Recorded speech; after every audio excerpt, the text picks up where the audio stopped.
Assalamualaikum warahmatullahi wabarakatuh. Innal hamdalillah nahmaduhu wa nasta'inuhu wa nastahdihi wa nastaghfiruh wa na'udzu billahi min shururi anfusina wa min sayyiati a'malina. May yahdihillahu fala mudilla lahu wa may yudlil fala hadiya lahu. أشهد أن لا إله إلا الله وحده لا شريك له وأشهد أن محمدا عبده ورسوله يا أيها الذين آمنوا اتقوا الله وقولوا قولا سديدا يصلح لكم أعمالكم ويغفر لكم ذنوبكم ومن يطع الله ورسوله فقد فاز فوزا عظيما. الحمد لله الذي بنعمته تتم الصالحات. ربنا آتنا من لدنك رحمة وهيئ لنا من أمرنا رشدا. اللهم آت نفسي تقواها وزكيها وأنت خير من زكاها أنت وليها ومولاها. Alhamdulillah, syukur pada Allah Subhanahu wa taala kerana dengan rahmat dan juga limpah kurnia sekali lagi dapat kita sama-sama berada dalam kuliah online Perlis Mengaji. Dan insya-Allah pada malam ni saya akan membahaskan satu bab daripada kitab 1000 Sunnah Haria Rasulullah sallallahu alaihi wasallam yang ditulis oleh Syekh Khalid Al-Husainan rahimahullahu taala. Yang mana pada malam ni insya-Allah kita akan bahas ataupun kita akan baca bab yang ke-33. Bab yang ke-33 ni di bawah tajuk berzikir kepada Allah Ta'ala di setiap saat dan setiap waktu. Dalam bab ni insya-Allah penulis akan datang ataupun akan bawakan kepada kita lebih kurang 7 fadilat ataupun 7 kebaikan berzikir kepada Allah Subhanahu wa taala. Seperti mana yang kita sedang berada sekarang ni, kita berada dalam tempoh kawalan pergerakan yang menyebabkan kita sebagai rakyat Malaysia tidak dapat melakukan pergerakan yang bebas seperti mana waktu-waktu lain. Jadi dengan waktu ataupun keadaan yang dikawal seperti ini, kita mencari alternatif. Apakah program ataupun aktiviti yang boleh untuk kita lakukan dalam waktu yang berbaki lagi ini. Dan sebagai seorang Muslim ataupun seorang yang disebut sebagai Islam, kita dianjurkan untuk mengisi waktu-waktu yang kosong ini ialah dengan banyak melakukan amal kebaikan. Dan antara amal kebaikan yang dianjurkan ialah berdoa, berzikir, membaca Al-Quran dan selain itu daripada amal-amal saleh yang dianjurkan dan ditunjukkan dalam sunnah Nabi sallallahu alaihi wasallam. Dan insya-Allah pada malam ni kita akan bahas berkaitan dengan zikir. Cuma sebelum daripada kita masuk dan kita bahas seperti apa yang disebut oleh penulis, iaitu lebih kurang 7 fadilat ataupun 7 perkara berkait dengan zikir, suka untuk saya sentuh ataupun saya sebutkan di sini keadaan masyarakat kita bila mana berlakunya penularan wabak COVID-19 ataupun COVID-19 ni, sebahagian daripada masyarakat terkena desas-desus ataupun khabar angin yang kurang jelas, sehingga kita melihat yang menjadi mangsa ataupun yang terkena desah-desuh ini ataupun yang menyebarkan desah-desuh ini bukanlah datang daripada mulut orang-orang awam, tapi datang juga daripada mulut sebahagian ahli agama yang mendapat tempat untuk menyampaikan ceramah ataupun menyampaikan kuliah, lalu membuat ulasan-ulasan yang sedikit sebanyak menimbulkan kegusaran ataupun keadaan yang kurang baik dalam masyarakat.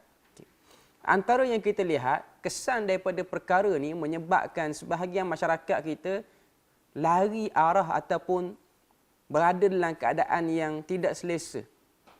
Sehingga sebahagian mereka tidak tenang hidup dengan sebab perkara ataupun desah-desuh yang digembar-gemburkan. Antara yang kita lihat, bagaimana bila mana berlaku saja penularan penyakit ni, antara desah-desus yang paling kuat yang datang daripada ahli agama ialah mengaitkan tersebarnya ataupun berlakunya penyebaran penyakit ini ialah datang ataupun sebabnya salah satu daripada Dajjal. Datang daripada Dajjal ataupun projek tu datang daripada Dajjal.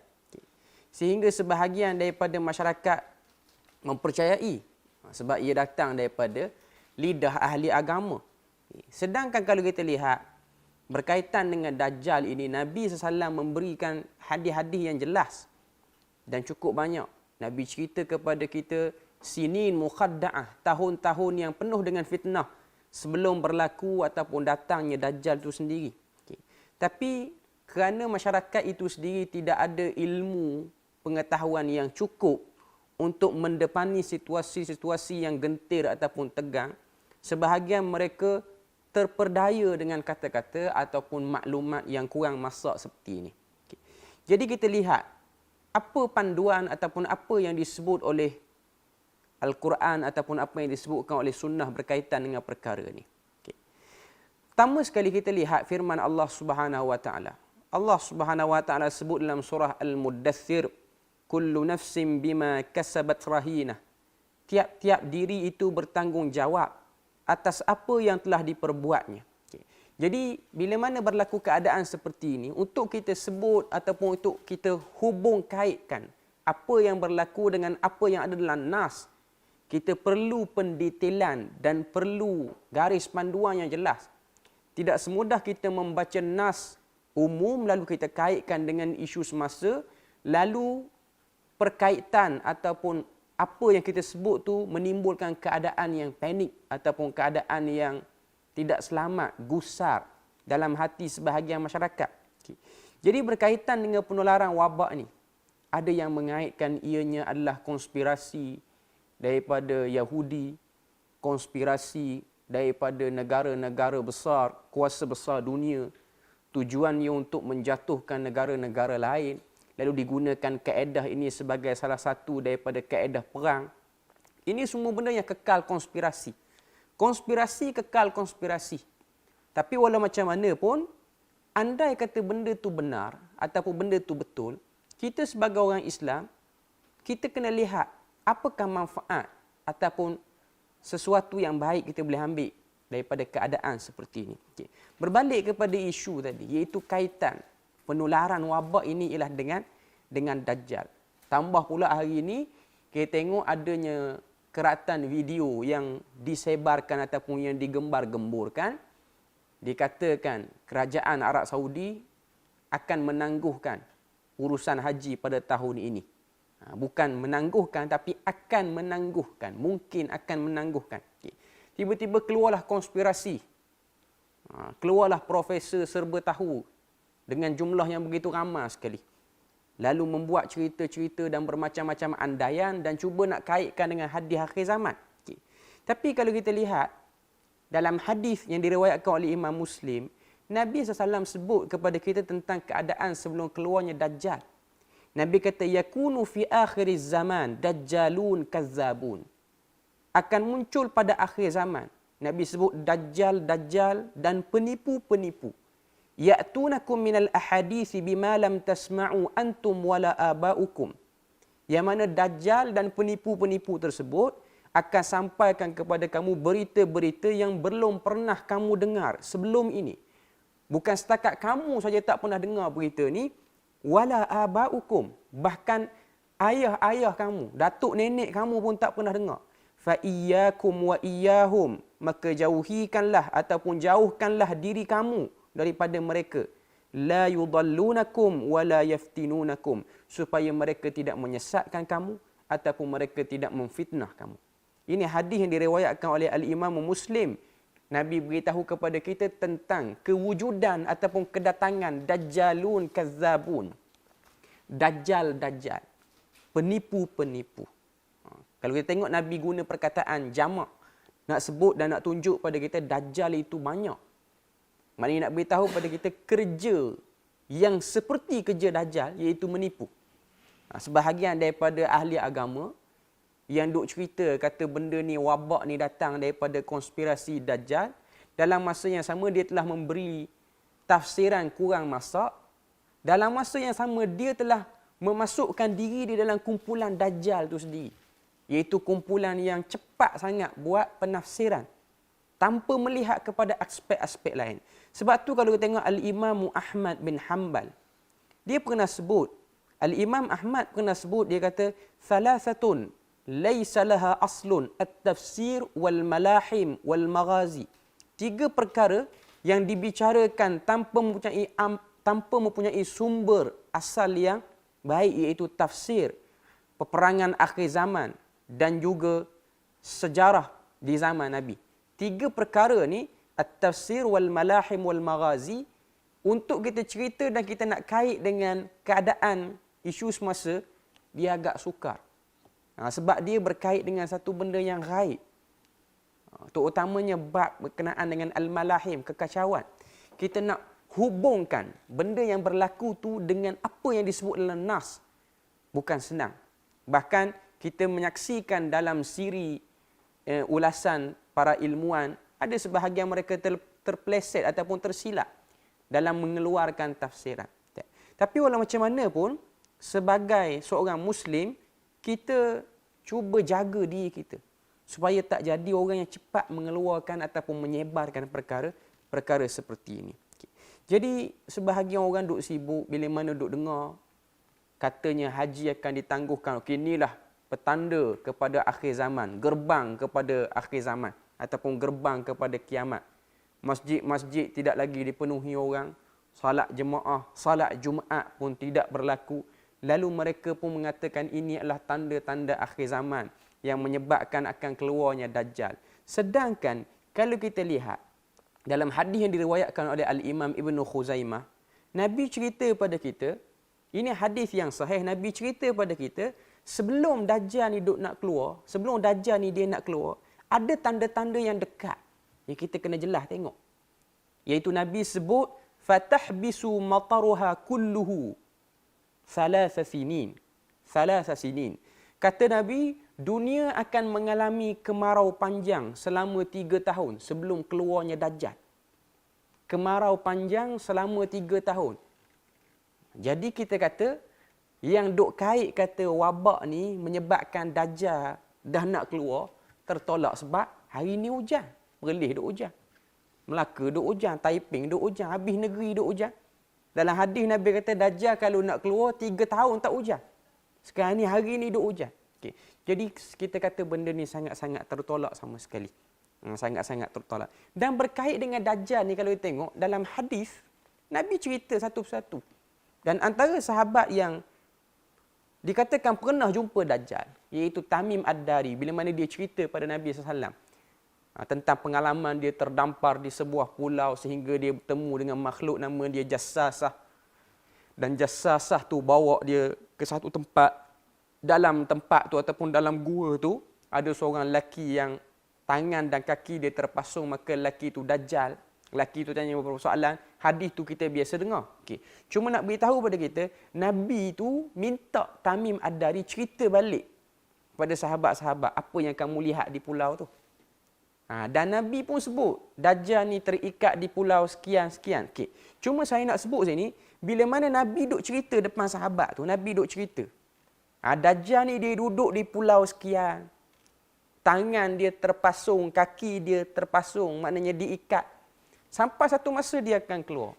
Bila dia akan keluar, ada beberapa tanda. Dalam hadis tu sebut, sehingga tasik Tabariyah di Palestin tu surut. Sehingga air mata Zaghar di Palestin pun berhenti.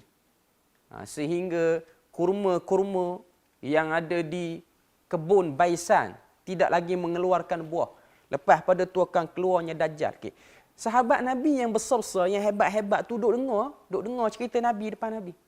Abu Bakar duk dengar, Umar duk dengar, Uthman duk dengar. Saya nak sebut sini, sahabat tu bila mana selesai Nabi duk cerita, tak ada seorang pun yang angkat tangan, ya Rasulullah beritahu kepada aku, di mana pulau tu? Kami nak pergi bunuh dulu. Tak ada. Sahabat tak tanya. Sahabat tak timbulkan persoalan. Sebab Nabi kata, Dajjal tu akan dibunuh oleh Imam Mahdi ataupun Nabi Isa AS, seperti mana sebahagian hadis. Tak ada pun sahabat angkat tangan, ya Rasulullah, bagi kamilah bunuh dulu. Nanti Nabi Isa dengan Imam Mahdi keluar di akhir zaman, dia orang tak payah dah buat kerja bunuh Dajjal. Kita bunuh siap-siap. Dia orang buat kerja lain. Okay. Sebab apa? Sebab sahabat melihat itu tidak ada keperluan besar. Tidak ada keperluan besar. Okay. Sekarang ni sebahagian daripada masyarakat kita, bila mana ada orang duk cerita benda ni, mereka duk rasa gusar. Mereka duk rasa takut. Perasaan tu tidak menambah apa-apa pun. Tidak menambah apa-apa daripada amal soleh pun. Sepatutnya keadaan seperti ini kita fikir, apa cara ataupun macam mana kita nak dekatkan diri kepada Allah Ta'ala. Itu yang duk kait dengan Dajjal. Lepas tu yang duk kait dengan konspirasi, Illuminati apa semua. Wallahu alam, kita tak tahu benda tu. Gerakan bawah tanah ni sejauh mana, kewujudannya tu, adakah perancangan-perancangan seperti mana yang dibongkarkan oleh sebahagian orang. Ada yang kata virus ni ialah ciptaan Amerika Syarikat untuk jatuhkan Iran dan juga China. Wallahu alam, kita tak tahu benda tu.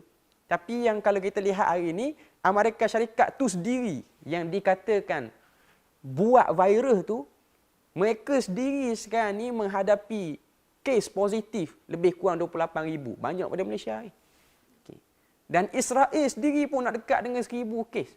Jadi, mungkinlah, mungkin betul, mungkin tidak benda tu. Cuma nak beritahu pada kita, move on lah terhadap benda-benda yang seperti ni. Kita, bukanlah kita kata kita tolak 100%, tapi ada benda yang kita kena lebih utamakan. Ada perkara yang kita kena lebih utamakan. Dengan keadaan tak boleh bergerak ni, kawalan pergerakan ni, ada peniaga-peniaga kecil yang terganggu dia punya mata pencarian dia. Yang ni kita kena fokus. Kalau kita tahu pun konspirasi Israel dengan Amerika Syarikat, apa kita orang Malaysia boleh buat? Kita boleh buat apa? Kita boleh start enjin kereta kita bergerak ke Israel, bergerak ke Amerika Syarikat, kita nak pergi bom dia orang. Tak ada apa benda kita boleh buat pun. Hakikatnya. Okay. Tapi kita telah dibuang masa oleh orang-orang yang nak bercakap tentang perkara ni. Saya tak kata benda ni salah 100%, cuma saya kata, apa faedahnya untuk kita merungkai benda tu? Apa faedahnya untuk kita duk bercakap benda tu terlalu banyak? Okay. Jadi, ini benda-benda yang kita tengok, dia divert orang, dia alihkan pandangan orang daripada benda yang lebih utama untuk dia tengok. Tu tak masuk lagi orang yang cerita amalan sekian nak halang virus, gantung gambar wali sekian, itu lagi kesian. Lagi buang masa banyak. Okay. Jadi balik kepada kitab kita ni tadi, apa yang saya nak sebut sini ialah waktu yang kita ada ni, kita manfaatkan, kita koreksi diri kita.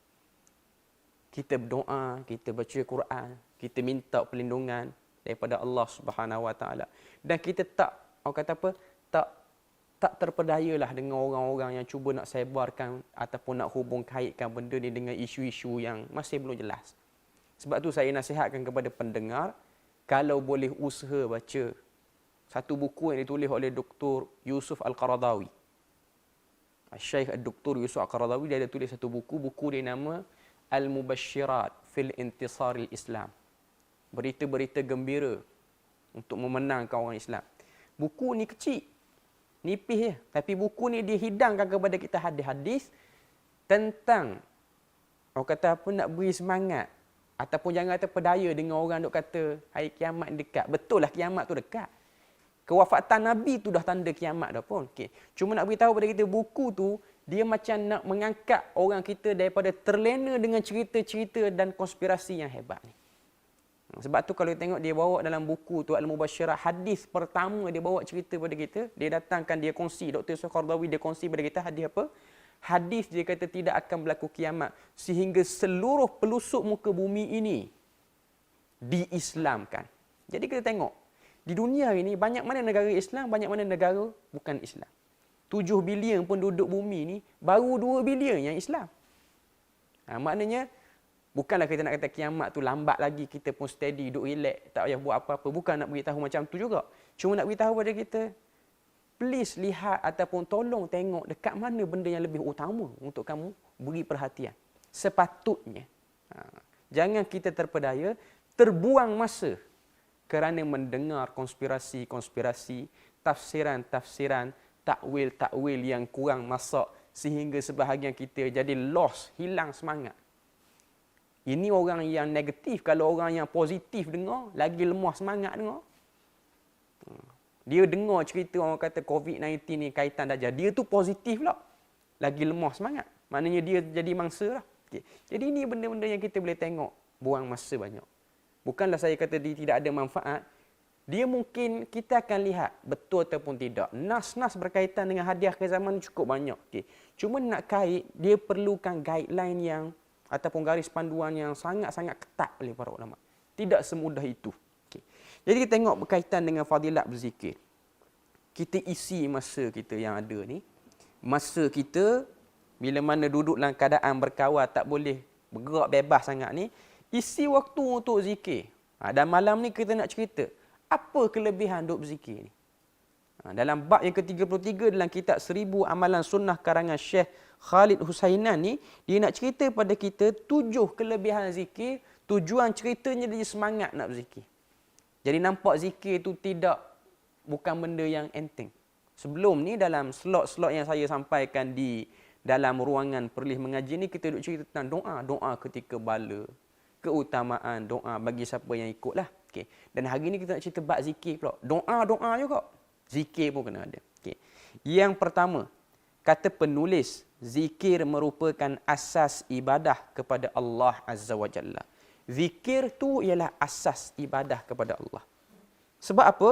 Sebab zikir kepada Allah adalah wasilah atau media komunikasi antara seorang hamba dengan Khalik, iaitu pencipta, di setiap saat. Al-Imam Muslim telah meriwayatkan hadis daripada Ummul Mukminin Aisyah radhiyallahu anha. Apa yang diriwayatkan oleh Aisyah? Aisyah katakan Nabi sallallahu alaihi wasallam yadhkurullaha ala kulli ahyani. Sesungguhnya Nabi sentiasa berzikir kepada Allah di setiap saat. Hadis sahih riwayat Imam Muslim. Apa peranan zikir ni? Zikir ni dia ibadah. Dan Nabi tak pernah tinggal zikir. Zikir ni bukan makna tasbih kena ada di tangan kita 24 jam. Zikir ni adalah hati yang tidak putus untuk sentiasa ingat kepada Allah Subhanahu Wa Taala. Itu benda ataupun itu poin dia yang kita kena jelas dan yang kita kena tahu. Okay. Jadi bila mana seseorang tu dia dah sibuk dengan berzikir, benda-benda yang buang masa dia, contoh orang share dalam grup WhatsApp konspirasi, lalu cerita tu dia tak akan berminat dan tak akan rasa nak ambil pok cerita tu. Sebab dia tahu, kalau kiamat esok pun, kerja kita tetap kena ibadah juga. Ada sebahagian orang ni dia duk bimbang. Kiamat ni akan berlaku tahun sekian. Dia tu belum duk start lagi duk beramal ibadah. Jadi benda ni buang masa. Okay. Sentiasa berhubungan dengan Allah Subhanahu Wa Taala melalui zikir menjadikan hati semakin hidup. Okay. Jadi ini antara yang disebutkan oleh penulis. Bila mana hati kita ni hidup, hati kita ni ada benda yang diisi. Hati kita ni ada something diisi. Hati ni dia kena isi dengan amal ibadah. Kalau tidak diisi dengan amal ibadah, hati yang kosong ini akan diisi dengan benda-benda lain. Contohnya, konspirasi mengarut tu bila mana hati kurang berzikir, duk masuklah hati kita. Tidur malam duk fikir konspirasi Illuminati. Buka YouTube pun duk cari konspirasi Illuminati. Dalam grup WhatsApp pun duk share yang ni. Facebook pun duk share yang ni. Sehingga kita tidak pedulikan benda lain. Berbanding sebahagian orang yang Allah Ta'ala sibukkan dengan zikir. Dia duk share tentang zikir. Wabak tara mana tak boleh keluar sampai tahap darurat macam setengah negara. Tak boleh keluar. Setengah-setengah negara di Timur Tengah. Di Jordan, di Sudan. Ini dua negara yang dah isytiharkan darurat pada waktu tertentu. Tak boleh keluar.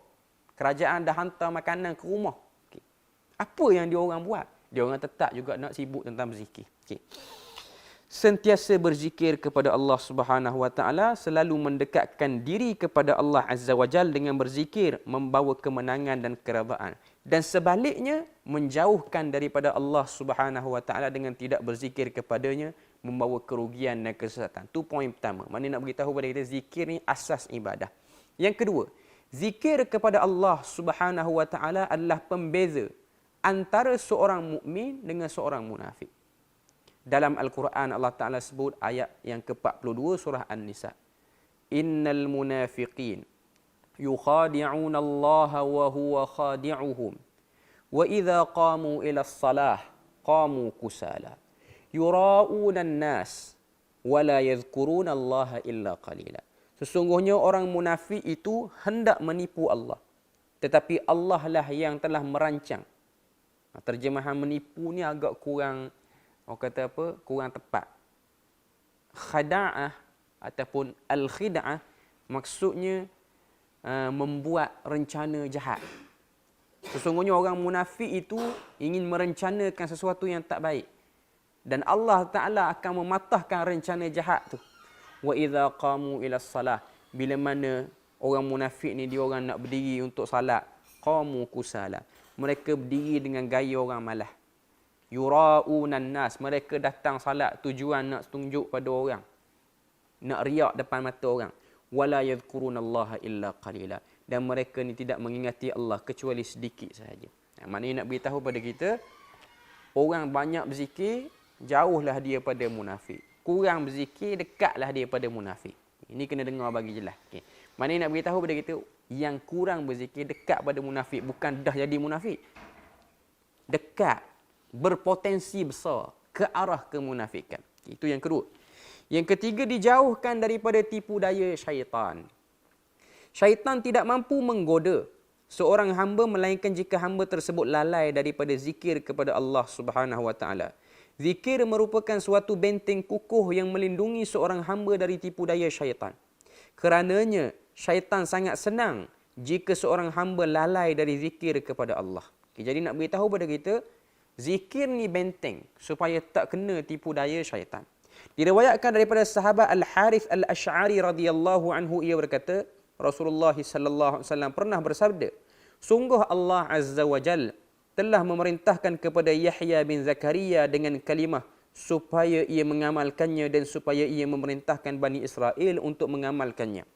Di antara kalimah itu ialah wa amurukum an tadhkurullah fa inna mathala dhalika kamathali rajulin kharaja al-aduwwu fi atharihi sira'an hatta idza ata ala hisnin hasin fa ahraza nafsahu minhum kadhalika al-'abdu la yuhrizu nafsahu minasyaitan illa bizikrillah.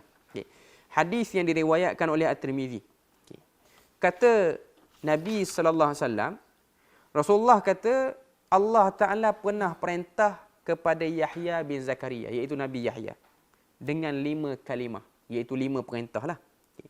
Untuk dia amalkan dan dia sampaikan pada Bani Israel. Antara kalimah tersebut tak sebut habis, sebut satu je. Aku memerintahkan kalian supaya berzikir kepada Allah Azza wa Jal, kerana perumpamaan zikir kepada Allah Tabaraka wa Ta'ala adalah seperti seorang laki-laki yang dikejar musuh-musuhnya dengan sangat cepat di belakang, hingga sampailah ia ke dalam satu benteng yang kukuh, dan benteng itu melindungi dirinya daripada mereka. Demikianlah pula halnya seorang hamba tidak akan dapat melindungi dirinya daripada syaitan melainkan dengan berzikir kepada Allah Azza wa Jalla. Okay. Hadis yang diriwayatkan oleh Tirmizi ni, dia beritahu pada kita, Nabi cerita pada kita antara perintah yang Allah Ta'ala pernah beri kepada Nabi Yahya, dan Nabi Yahya kena command, kena arahkan Bani Israel untuk terima dan buat perintah ni, zikir kepada Allah. Sebab apa kena zikir? Sebab zikir kepada Allah ni dia jadi benteng kuat. Dalam hadis ni Nabi sebut pada kita, hatta idza ata ala husnin hasinin fa ahraza nafsahu minhum. Orang yang berzikir ni ialah orang yang telah memasukkan diri dia dalam benteng yang kukuh. Benteng yang kukuh ni, apa kebaikan benteng? Benteng ni halang orang-orang tak boleh buat benda yang mencelaka, mencederakan diri kita. Dan kalau benteng tu kuat, dia bukan setakat boleh halang kita, dia boleh pantulkan pula serangan-serangan orang yang nak beri ataupun yang nak kenakan pada kita. Sebab tu orang yang berzikir, orang yang kuat berzikir, kadang-kadang orang hantar pada dia benda-benda yang tak elok. Orang hantar sihir ke apa. Dengan sebab kekuatan ruh ataupun kekuatan dalaman dia tu, hati dia kuat, spiritual dia kuat dengan zikir, sihir tu tak makan. Bukanlah makna kata orang yang berzikir confirm tak kena sihir. Sebab Nabi yang paling kuat berzikir dengan Allah Ta'ala pun kena sihir. Okay. Cuma nak beritahu keampuhan sihir tu nak kena, dia kurang kuat. Mungkin kawan tu hantar sihir pada kita suruh kita mati. Tapi dengan sebab kita kuat berzikir, tak mati. Takat demam semua gitu. Jadi nak beritahu pada kita, dia jadi benteng yang kuat. Sangat kuat dalam menjaga kepribadian dan juga menjaga hati orang tu. Jadi lazimi zikir, selamat pada tipu daya syaitan. Orang yang banyak berzikir tak kena tipu daya syaitan. Tipu daya syaitan ni jangan kita ingat tipu daya syaitan ni dia menjadikan kita malas beribadat. Ada orang yang nampak tipu daya syaitan ni ialah lambat semayang, suka cakap bohong apa semua. Antara tipu daya syaitan juga lah cepat percaya benda-benda yang tak betul. Itu pun tipu daya syaitan. Cepat percaya, mudah sebar pula ke orang. Okay. Itu juga tipu daya syaitan. Okay. Yang keempat, zikir kepada Allah adalah jalan menuju kebahagiaan. Sebagaimana firman Allah Subhanahu wa taala, "Alladzina amanu wa tatma'innu qulubuhum bi dzikrillah, ala bi dzikrillah tatma'innul qulub." Yaitu orang-orang yang beriman dan hati mereka tenang dengan berzikir kepada Allah. Ketahuilah dengan berzikir kepada Allah itu hati menjadi tenang. Orang yang banyak berzikir, ayat ni famous, kita selalu dengar bab cerita kelebihan tentang zikir ni, ayat ni lah antara yang selalu dibaca. Nak cerita fadilat surah Ar-Ra'du ayat yang ke-28. Berzikirlah kepada Allah, hati jadi tenang. Kurang zikir, hati jadi gelisah. Sebab tu dengar cerita konspirasi, gelisah hati. Sebab hati kurang zikir. Kalau hati banyak berzikir, dengar konspirasi, kita tak cepat percaya, hati kita jadi tenang. Dan kita pun rasa, kita mudah untuk tolak benda-benda yang kurang baik tu sendiri. Yang kelima, harus terus menerus berzikir kepada Allah Subhanahu wa taala. Sebab tidak ada yang disesali oleh para penghuni syurga melainkan terhadap waktu yang dilaluinya tanpa berzikir kepada Allah.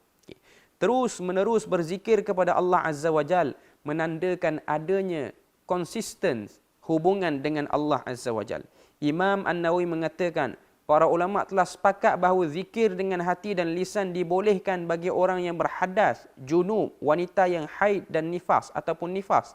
Misalnya dengan mengucap tasbih, tahmid, takbir dan tahlil serta berselawat kepada Nabi sallallahu alaihi wasallam, namun tidak dalam hal membaca Al-Quran. Okay. Jadi dalam bab ni dia sebut pada kita, zikir ni dia satu ibadah yang open. Tidak syarat bersih pada hadas untuk kita berzikir.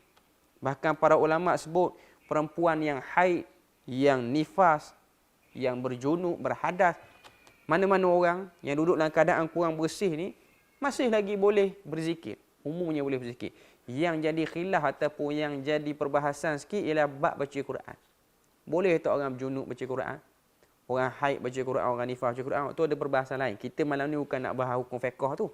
Kita nak bahas tentang fadilat zikir. Jadi nak beritahu pada kita, konsistenlah berzikir pada Allah Subhanahu wa taala. Bangun tidur berzikir, berjalan berzikir. Dan kita dah sebut tadi, zikir ni tak syarat pegang tasbih. Dan zikir ni pun tak syarat lafaz. Zikir ni ialah fokus hati. Bila mana hidup atas dunia dalam keadaan sedar ni, kita fokus. Apa benda yang berlaku ni ialah kita selalu hubung kaitkan dengan Allah Subhanahu wa taala. Apa saja yang berlaku. Suruhnya yang keenam. Yang keenam disebutkan oleh penulis kitab, siapa saja yang ingat kepada Allah, nescaya Allah Azza wa Jalla mengingatnya. Sebagaimana firman Allah Tabaraka wa Ta'ala, "Fadhkuruni adhkurkum washkuruli wala takfurun." Maka berzikirlah kamu kepadaku, pasti aku akan mengingatmu. Bersyukurlah kepadaku dan janganlah kamu ingkar kepadaku. Maknanya orang yang banyak berzikir kepada Allah Subhanahu wa taala, maka orang tu akan sentiasa berada dalam ingatan Tuhan. Maknanya Tuhan duk ingat, bukan maknanya kata Tuhan ni dia tak ingat kalau orang tak berzikir. Ingatan tu maksudnya riayah, penjagaan. Fadhkuruni azkurkum, kamu ingat pada aku maka aku ingat pada kamu. Kata tafsir Ibnu Katsir, riayatullahi lahu. Jagaan, kecaknaan, keprihatinan Tuhan terhadap orang yang kuat berzikir ni lebih tinggi pada orang yang kurang berzikir. Bukan makna kata Allah Ta'ala tak layan, tak ingat langsung. Allah Ta'ala dia ingat. Cuma, bila mana orang tu susah, maka Allah Ta'ala akan ingat dia. Sebab tu ada hadis Nabi sebut pada kita, Orang yang ingat Allah Ta'ala pada waktu dia lapang, Allah Ta'ala akan ingat pada dia pada waktu dia sempit. Maknanya nak beritahu pada kita tentang keadaan, kelebihan orang-orang yang dia nanti. Sebab tu kita tengok kelebihan orang yang sentiasa duduk dalam amal baik. Contoh kita dalam keadaan kawalan ni, salat jemaah tak boleh didirikan di masjid dengan sebab mass gathering ataupun perkumpulan ramai. Okay. Orang yang selalu sembahyang Jumaat ataupun selalu salat jemaah, dalam keadaan ni walaupun dia tak salat jemaah di masjid, pahala dia berjalan. Kebiasaan yang dia biasa duk buat tu menyebabkan Tuhan duk ingat orang yang selalu duk sembahyang jemaah ni, Allah Ta'ala jadikan pahala tu berjalan. Yang dikacau ni orang yang memang zaman tak kena tutup tu pun tak sembahyang. Sebab tu zaman tutup ni bimbang. Okay. Takut-takut ni jadi tanda kiamat betul ke macam mana? Okay. Cuma nak beritahu pada kita, itu kasih sayang ataupun belas kasihan ihsan Allah Subhanahu Wa Taala. Apabila seseorang merasa senang ketika ia mendengar bahawa ia diperbincang dan dipuji oleh seorang raja di majlisnya, maka tentu ia akan lebih senang apabila yang menyebut dirinya adalah Allah Sang Maha Diraja di hadapan makhluk mulia iaitu malaikat yang selalu berzikir kepadanya. Maknanya nak beritahu pada kita daripada poin yang ke-6 ni, dia umpamakan orang yang selalu baik, selalu duk sebut Allah Subhanahu Wa Taala. Dia macam orang yang baik dengan orang besar duk sebut nama dia. Orang besar selalu duk sebut nama dia di hadapan orang-orang yang berpangkat besar juga. Okay. Jadi itu satu kemuliaan, izzah. Kemuliaan yang Allah Ta'ala berikan kepada orang-orang yang banyak berzikir kepada Allah Subhanahu Wa Taala. Yang ketujuh, dia punya poin yang terakhir pada malam ni, menghadirkan hati dalam berzikir. Okay, ini juga perkara penting. Bila mana kita berzikir, zikir ni dia ada beberapa kategori. Zikir ni maksud dia ingat ataupun sebut. Okay. Tidak mesti orang yang menyebut sesuatu kalimah menandakan dia ingat ataupun dia fokus apa yang dia sebut. Tidak mesti. Okay. Ini benda yang kita kena beri penekanan. Maksud dari zikir kepada Allah bukan hanya gerakan dan gumaman bibir. Ini penulis, bahasa penulis yang sedang melafazkannya. Contoh sebahagian kita duk sebut subhanallah, subhanallah, alhamdulillah, subhanallah. Sentiasa selalu duk sebut dengan perkataan seperti itu. Okay. Cuma nak beritahu kepada kita, kalau duk sebut lagu tu, itu bukan lagi dalil kata orang tu duk berzikir. Okay. Tapi yang mustahaknya ialah hati ketika mana berzikir. Fokus hati ketika mana berzikir. Sementara hatinya lalai dan tertutup daripada pengagungan dan ketaatan kepada Allah. Zikir dengan lisan harus disertai dengan zikir dengan hati dan fikiran, di mana ia akan menjiwai maknanya. Sebagaimana Allah Tabaraka wa Ta'ala berfirman, وَاذْكُرْ رَبَّكَ فِي نَفْسِكَ تَضَرُّعًا وَخُفْيَةً وَدُونَ الْجَهْرِ مِنَ الْقَوْلِ بِالْغُدُوِّ وَالْآصَالِ وَلَا تَكُنْ مِنَ الْغَافِلِينَ. Dan sebutlah nama Rabbmu dalam hatimu dengan merendahkan diri dan rasa takut, dengan tidak mengeraskan suara, baik pada waktu pagi maupun waktu petang, maka janganlah kamu termasuk orang yang lalai. Surah Al-A'raf ayat 205. Dalam poin ketujuh ni, kata penulis, syarat berzikir ni lah hati tak mahu lalai. Dan syarat berzikir ni tak mesti suara derah, suara kuat. Boleh jadi yang suara kuat tu tak ingat pun.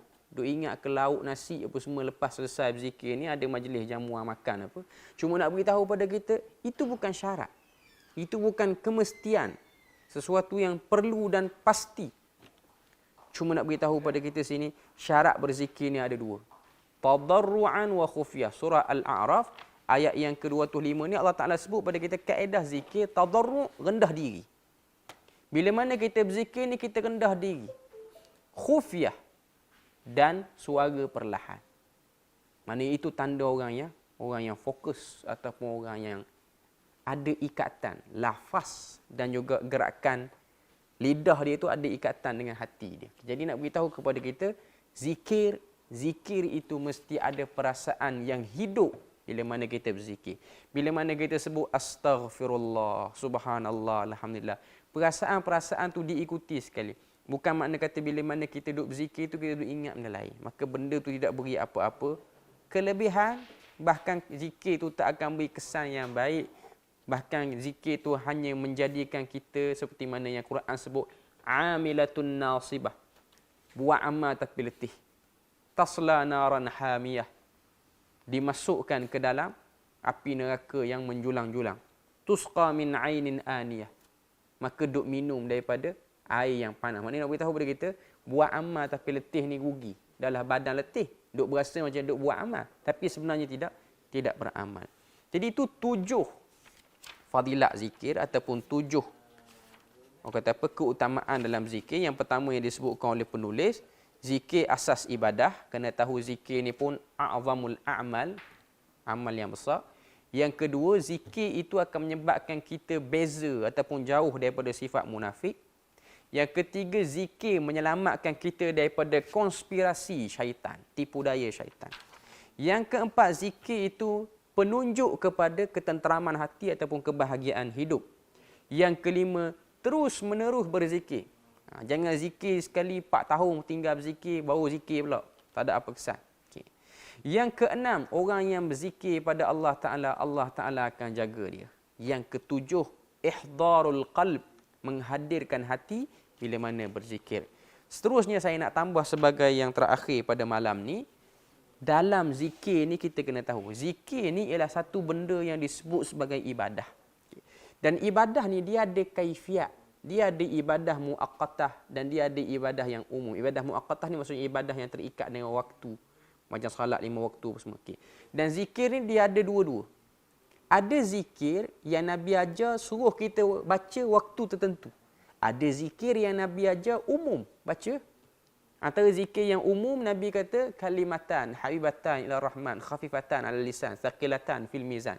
2 kalimah dicintai oleh Tuhan Ar-Rahman.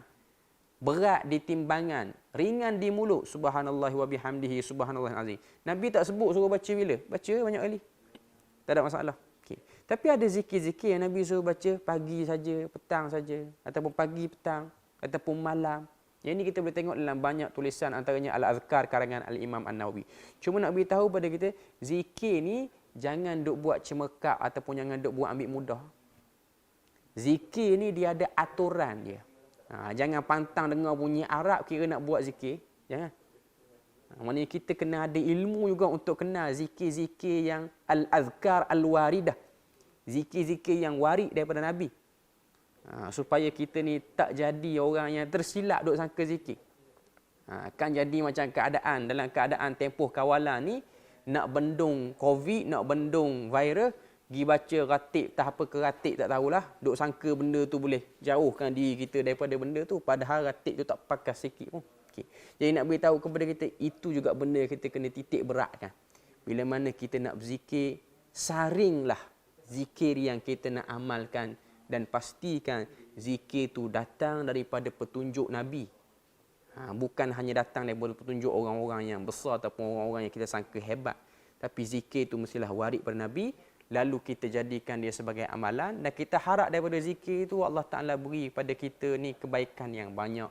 Beri kepada kita pahala. Dan beri kepada kita peluang untuk dapat balik ke tempat yang paling baik, iaitu syurga. Okay.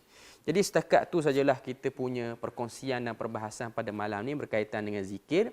Kita hiasilah, kita penuhilah waktu yang kita ada dalam tempoh kawalan ni dengan amalan-amalan baik. Jangan selalu dengar berita-berita konspirasi yang tak betul, yang cuba orang nak hubung kaitkan dengan virus apa-apa semua ni. Itu semua benda yang masih lagi kekal tergantung. Yang pasti kita diperintahkan untuk buat amal soleh di setiap waktu keadaan yang dituntut. Okay. Jadi setakat tu saja. Subhanakallahumma wa bihamdik, asyhadu an la ilaha illa anta wa astaghfiruka wa atubu ilaik. Wassalamualaikum warahmatullahi wabarakatuh.